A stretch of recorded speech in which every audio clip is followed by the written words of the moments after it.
And yeah, lucky me, lucky Matthew. My first apartment was with Megan, but the first time I left my parents' house, I actually lived here at the Epiphany House. And I'd like to thank Kathy and Dexter and everyone at the Epiphany House for hosting this lovely event. And hosting me and Megan so many years ago. Kathy's got plenty of stories, I'm sure. Dreadlocks left under the bed, escaped ferrets. We're waiting for that. I'm just getting it started so that you guys can come up here. This isn't a talent show. This is just about Megan and us showing her that we cherish the memories, even if they're just about lost dreadlocks or whatever else. Or tattoos. Oh. I mean, we're here to celebrate family, and this is such a great one. It constantly grows, and they're so generous, and I've been blessed to share this past couple days to get to know more of your family and to see the qualities that we really want to proliferate in the world with the growth of your family.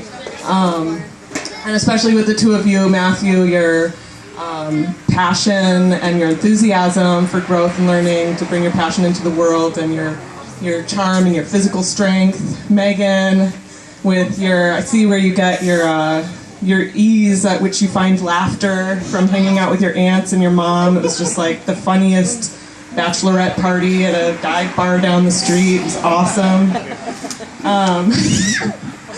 And I hope your children inherit your beauty and your ease. And I really hope that they don't inherit your bravery and your follow-through with your body art choices, your spontaneous tattoos.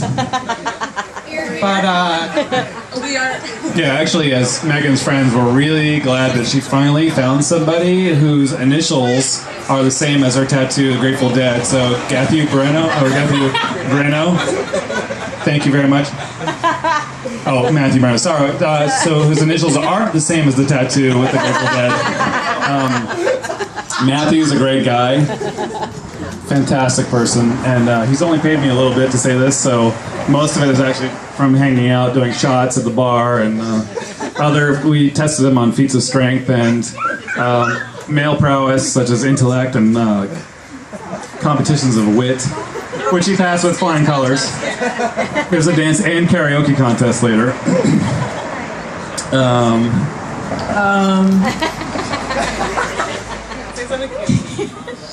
I just love you guys very much. And boring. Anyway. Megan has been one of the most imaginative, humor-loving, awesome people I've ever... She's people. She's peeps. Peeps I've ever met in my life. Okay. We all know Megan is a free spirit, and we've seen her through many changes until she finally roller skated out of our first apartment and onward towards Burning Man and San Francisco, where she finally made her home. And I think she did that because she shaved her head and was dancing to her own invisible drummer and found her people. She finally she felt normal for once in her life. Yeah. And I think when you arrive as such a free spirit like Megan in a place like San Francisco that's full of true freaks, the next most radical thing to do is settle down and make a family. Yeah, right? So we bless your union and your next most radical choice in life. Congratulations. And welcome to the mic, anyone else? I think Kelly? I think Marge wants to come up and say a few things. Marge, you have a lot of stories, and we're waiting to hear every single one of them. Megan, it's not your time now. Your time was earlier. Marge, come on up. This is about you, Megan. Go sit down.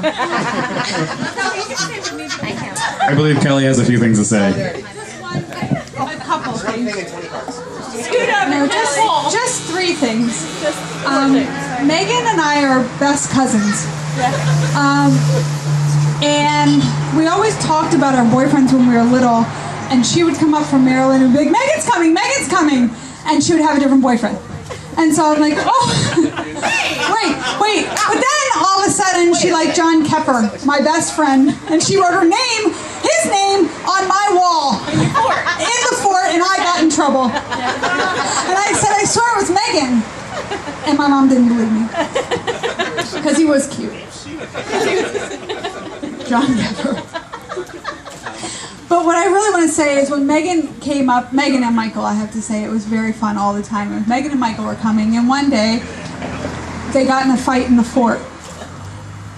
And Michael comes running in crying to my mom, Aunt Kathy, Megan punched me in the face. And Aunt Kathy said, well, go punch her back.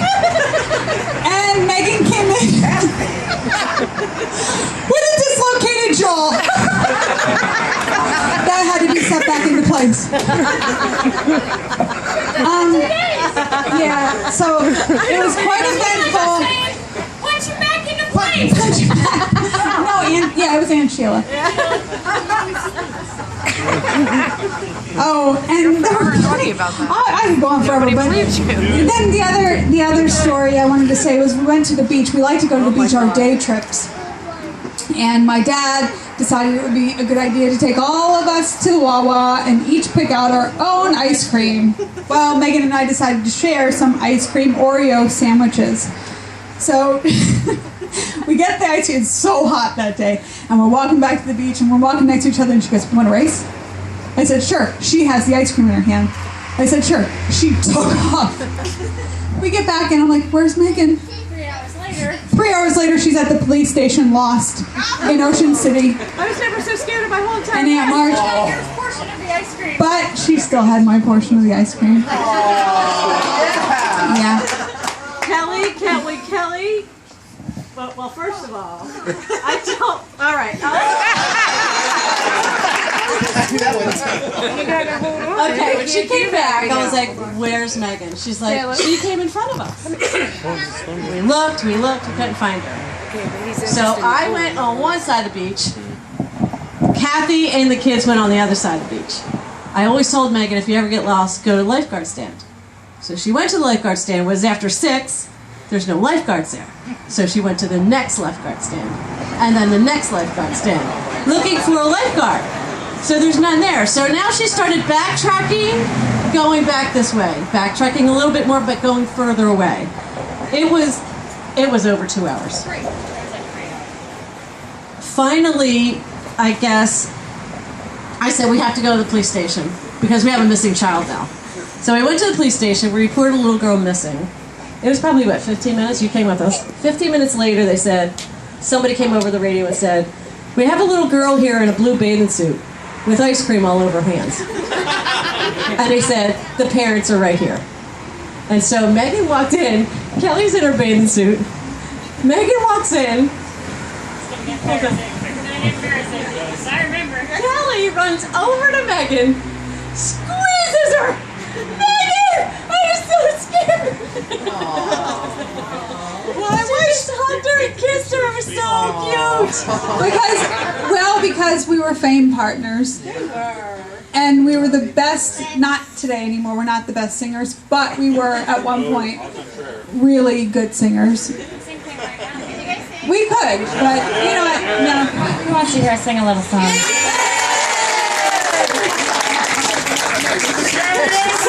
What are you doing to me? Fame? Do you have fame? I don't know. Fame? I'm gonna live forever. I'm gonna learn how to fly. Hi! I feel it coming together. I'm gonna reach out and fly. Hi. I'm gonna make it happen. Light up the sky like a flame. Fame. I feel it coming together. People. Baby, remember my name. Remember. Remember. Remember. Remember. Remember. Yeah. Is this really happening?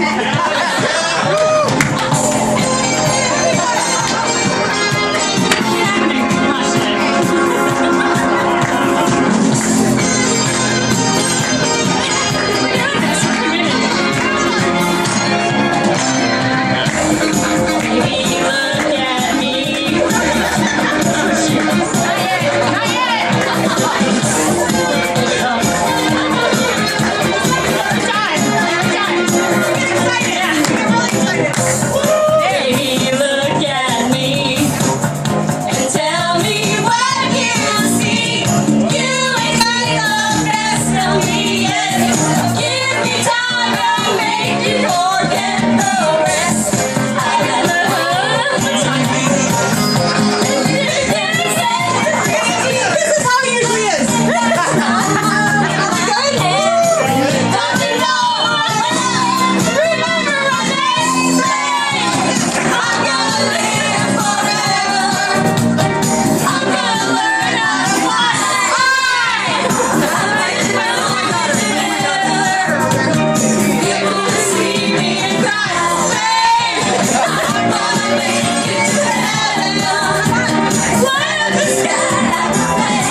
I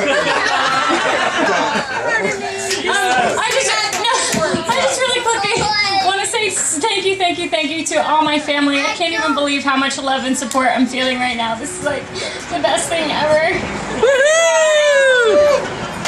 No, really, everybody pitched in so much. Everybody helped out so much, and I'm just so happy. Thank you. All right, we're going to keep the emotion going for a second. Dad, Mike, do you want to spend a few minutes on the dance floor with your daughter?